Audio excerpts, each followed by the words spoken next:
Então, pessoal, de forma bem direta, já vamos começar programando aqui nossa rede neural e com o tempo a gente vai entendendo cada item que a gente quer fazer.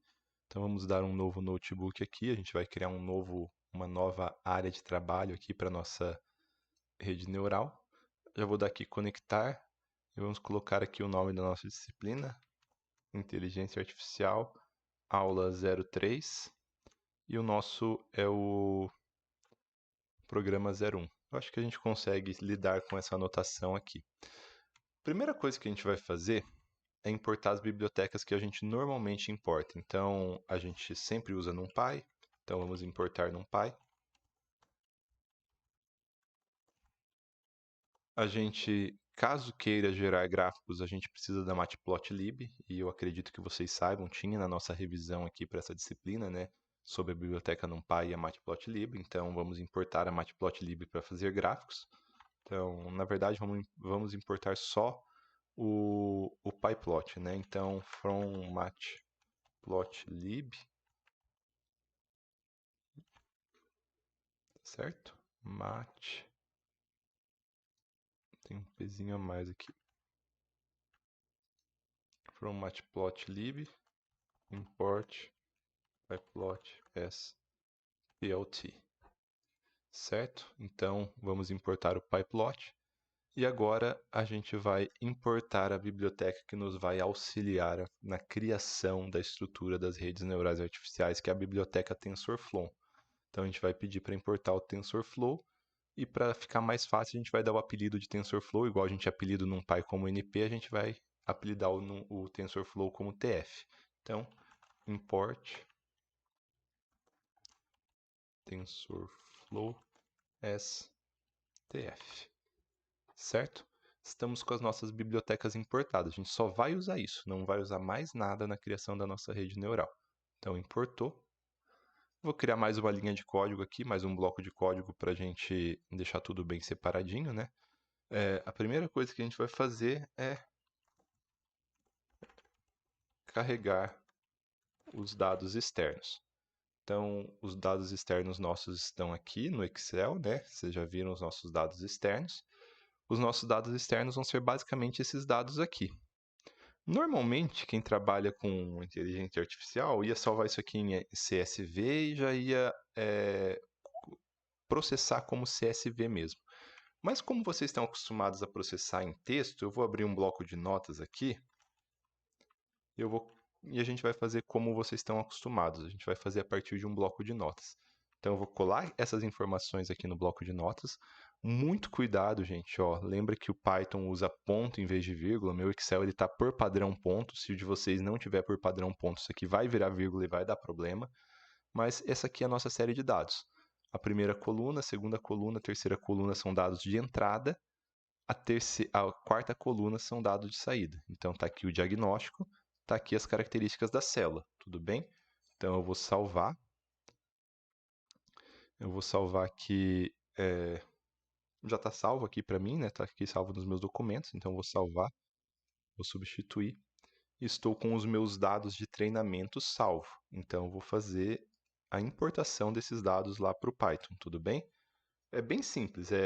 Vocês já fizeram isso aqui em outras disciplinas. A gente só vai usar. A primeira coisa que a gente vai fazer é carregar os dados aqui para dentro do Python. Então, se a gente vir aqui em documentos, a gente. Nossa, que bagunça meus documentos aqui, né? Então, carregamos aqui, ó. Os dados estão aqui dentro já, certo? E a gente vai importar eles para dentro do programa, para dentro do nosso código. Então, a gente vai pegar aqui, falar que os nossos dados, a nossa matriz de dados, recebe o comando para abrir um TXT no NumPy é np.openTXT, ou loadTXT, na verdade. E a gente vai colocar o nome do nosso arquivo, que é wbcd, Wisconsin Breast Cancer Dataset, wbcd.txt. Então, carregamos os nossos dados. Para a gente poder usar esses dados, a gente vai ter que dividir no que é dado de entrada e o que é dado de saída. Isso é bem simples. A gente vai passar a criar. Vamos separar os dados aqui. em atributos, dados de entrada, que no nosso caso vai ser a variável x, e alvo ou saída, que seria a nossa variável, no caso aqui, a gente vai salvar numa variável y, certo? Para a gente fazer cortar uma matriz, né? Se eu mandar só, quer ver? Print data. Se eu mandar imprimir aqui, ó, nossos dados estão numa matriz certinho, ó, bonitinhos, nossos dados estão aqui. A gente carregou do txt, está dentro da variável data. Se a gente mandar imprimir a variável data, a gente está com elas bonitinhos aqui. A coluna 0, 1 e 2 estão os dados de entrada. A coluna 3 está os dados de saída. Então a gente vai separar, deixar na matriz X só os dados de entrada e deixar na matriz Y só o alvo, ou o que seriam os nossos dados de saída de treinamento, né? Se vocês lembram, para a gente fatiar uma matriz no NumPy, é bastante simples. A gente pode pegar e falar, eu quero a matriz data, certo? A matriz data é onde está tudo isso. No primeiro parâmetro, eu vou colocar, eu quero todas as linhas da matriz data. Então, lembra que quando a gente coloca 2 pontos, ela fala, eu quero daqui até aqui. Mas se a gente coloca só 2 pontos, a gente fala, quero tudo. Quero todas as linhas. E eu quero a coluna 0, 1 e 2. Eu posso fazer esse corte usando 2 pontos. Posso falar assim, eu quero da coluna 0 até a coluna 3. Até a coluna 3, porque ele vai cortar e ele não vai incluir a última. Então, ele vai colocar essa e essa. E ele vai parar nessa, na última. Então, eu vou pegar os primeiros dados aqui para o x. E para o y, eu só quero o último dado aqui, ó. Então, eu quero da matriz data, eu quero todas as linhas da matriz data, mas eu só quero a coluna 3. Ó, notem, por que aqui está 0 até 3? Porque quando a gente corta do começo ao fim com um fim não incluído. Então, na verdade, a gente está fazendo um corte incluindo do 0 ao 2. E aqui a gente quer o 3. Então, se eu pedir para imprimir agora separado, ó,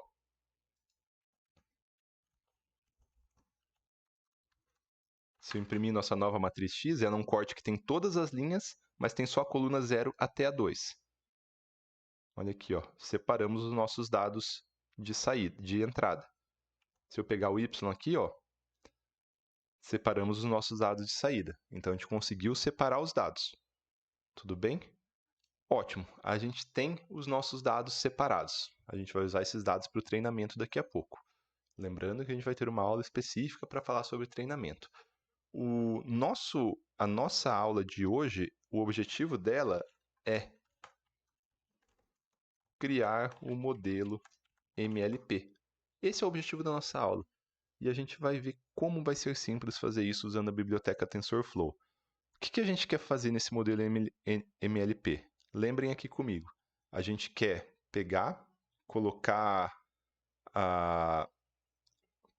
criar a nossa rede, que ela que ela tenha, 3 neurônios de entrada, 5 neurônios na primeira camada oculta, 3 neurônios na segunda camada oculta e 1 neurônio na camada de saída. A gente quer criar uma rede onde a gente vai ter 3 entradas que vão se conectar todas com 5 neurônios.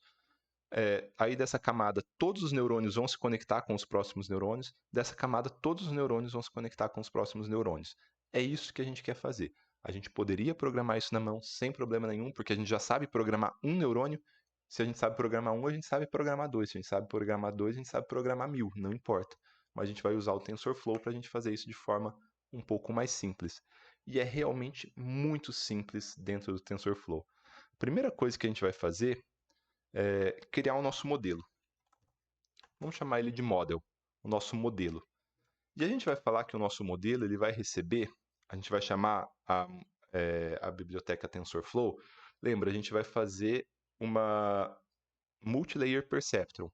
É um tipo de arquitetura sequencial, onde os dados vêm da entrada, passa para a primeira camada oculta, passa para a segunda, passa para a terceira, passa para a quarta, passa para a quinta, passa para a saída. Então a gente vai falar que o nosso modelo ele recebe um TensorFlow sequencial. Só isso já vai criar o nosso modelo. Na verdade, a gente vai chamar a biblioteca para a criação do modelo, que é a Keras, mas a partir daí a gente vai criar um TensorFlow, vai iniciar o nosso modelo. Então, TF para chamar a biblioteca TensorFlow.keras, para a gente chamar o nosso criador de modelos aqui, né, de arquitetura, e a gente vai querer um modelo, e ele fala aqui os modelos que a gente tem, né, e a gente quer um modelo sequencial. Só isso.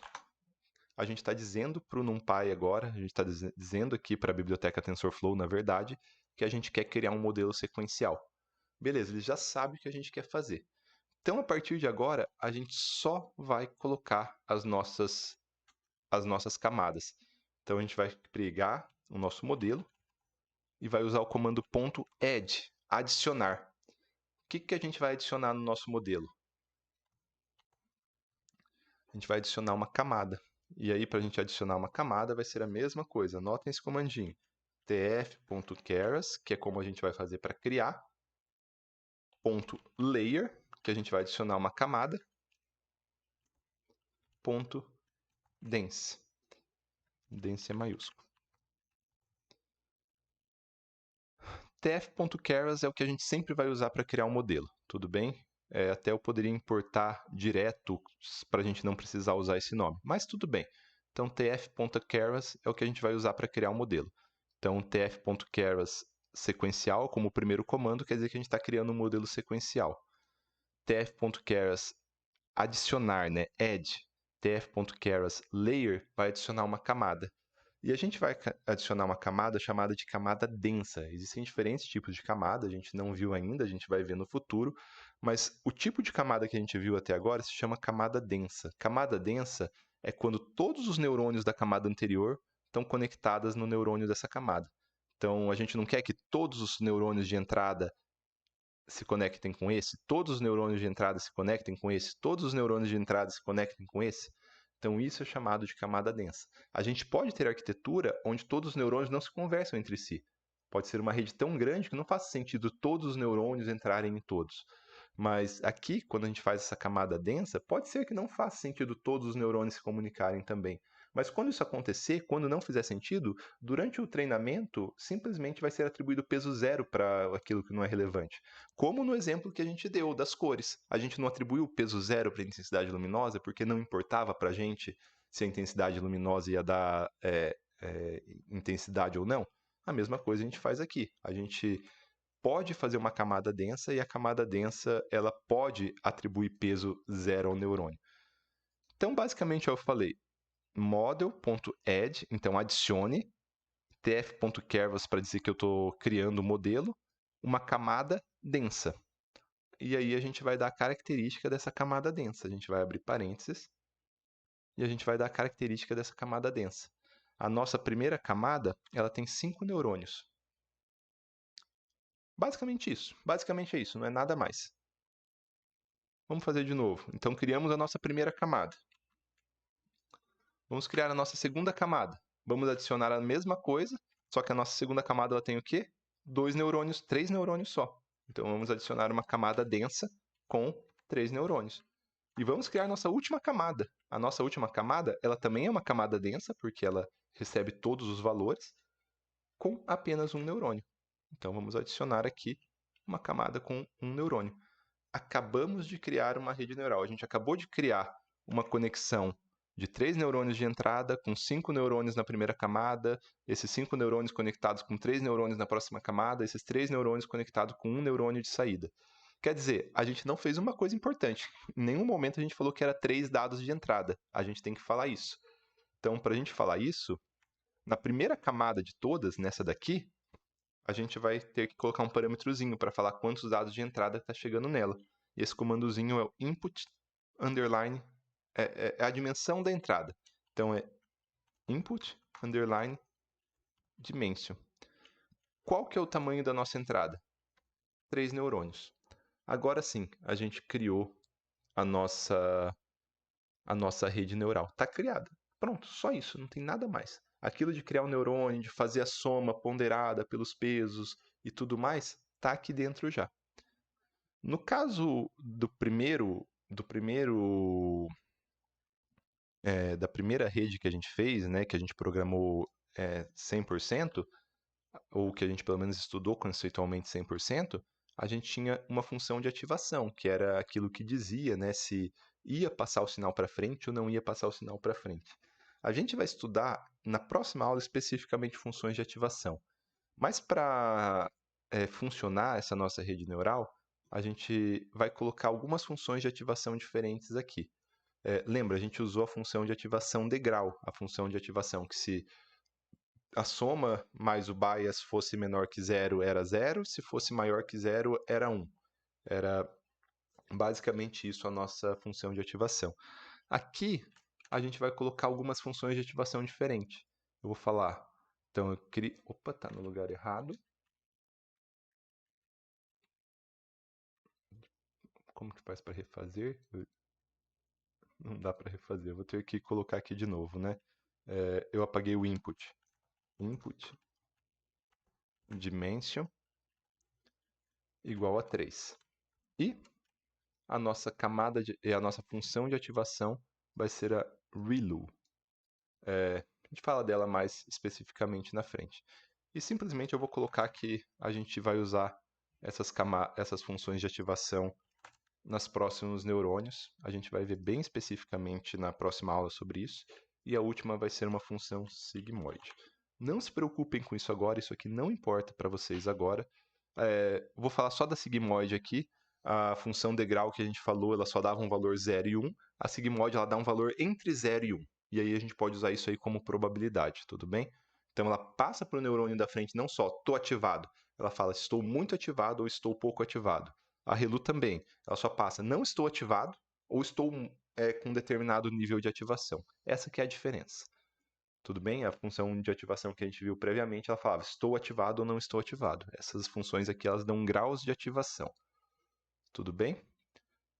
Basicamente agora a gente está com o nosso modelo matemático, com o nosso modelo da rede neural, com a nossa arquitetura criada.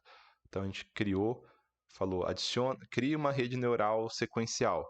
Adiciona a primeira camada de neurônio que está conectada a 3 dados de entrada. Adiciona a segunda camada de neurônio que está conectada com a anterior. Adiciona a última camada de neurônio que está conectada com a anterior. Basicamente foi o que a gente fez aqui. Adicione a primeira camada com 5 neurônios conectada à primeira camada que tem 3. Adicione a segunda camada com 3 neurônios. Adicione a terceira camada com 1 neurônio. E a gente está especificando aqui as funções de ativação que vão ser utilizadas. A partir de agora, eu só vou colar coisas aqui, porque não importa mais para vocês. Então, o nosso objetivo era só criar a rede neural nessa primeira aula. Então, a rede neural está criada. Uma vez criada, a gente vai usar o método compile. Então, a gente vai pegar o nosso modelo e vai mandar compilar esse modelo, que a gente vai estar falando como a gente quer que o TensorFlow resolva ele. Então, um parâmetro para ele ver se está certo, um método de otimização, uma métrica de otimização. Tudo bem? Então, só isso. Não importa isso agora, a gente vai estudar isso aqui no futuro. Deixa eu apagar isso aqui que a gente vai ter mais área para a gente visualizar. Compilar bom, agora a gente criou, como que a gente vai resolver esse modelo? Como que a gente vai treinar esse modelo no futuro? Beleza? Criamos isso. Criado o nosso modelo, a gente pode mandar ajustar. Simplesmente, a gente pode falar aqui, vamos criar aqui, treinar o modelo. E para treinar o modelo, é super simples. É model.fit. Model.fit, só isso. Desculpa, model.fit, usando os dados de entrada e usando os dados de saída. Então, o que ele vai fazer? Ele vai pegar esses dados aqui, os dados de entrada, que vão ter dimensão 3, lembra que os dados de entrada têm 3 dimensões, vão jogar aqui dentro desse modelo, vão passar pelos esses modelos com pesos aleatórios e vão comparar com o dado de saída. Deu bom? Não deu bom. Ele vai alterar os pesos, vai jogar aqui dentro todos os dados de novo, vai comparar e vai olhar para os dados de saída. E assim vai. E aí ele vai treinar esse modelo por diversas e diversas épocas, que são quantas vezes ele vai usar essa série de dados para treinar o modelo. Então a gente pode colocar aqui épocas igual, vamos fazer 100 épocas de treinamento. Vamos rodar e ver se tem algum erro. Então tem algum erro ali na nossa primeira, né? O meu escrito layer está errado. Vamos ver o que está errado aqui no meu layer. É layers, na verdade, né? Então, é camadas, desculpa. Vamos rodar aqui de novo. E olha aí, começou a treinar o nosso modelo. Então, nesse treinamento do modelo, ele dá aqui a época de treinamento. Então, quantas vezes eles passaram pelos dados e a acurácia, a precisão. Nosso modelo está basicamente aleatório. Não funcionou. Vamos fazer uma coisa. Vamos aumentar nossas épocas de treinamento. Vamos colocar 200 épocas de treinamento. Começou a treinar. Começou a treinar. Em algum momento ele conseguiu pegar uma certa acurácia. Então ele está prevendo melhor esses dados aqui. Bom, nossa aula está ficando um pouco longa. Eu vou mostrar como usar o modelo treinado para fazer predições na próxima aula.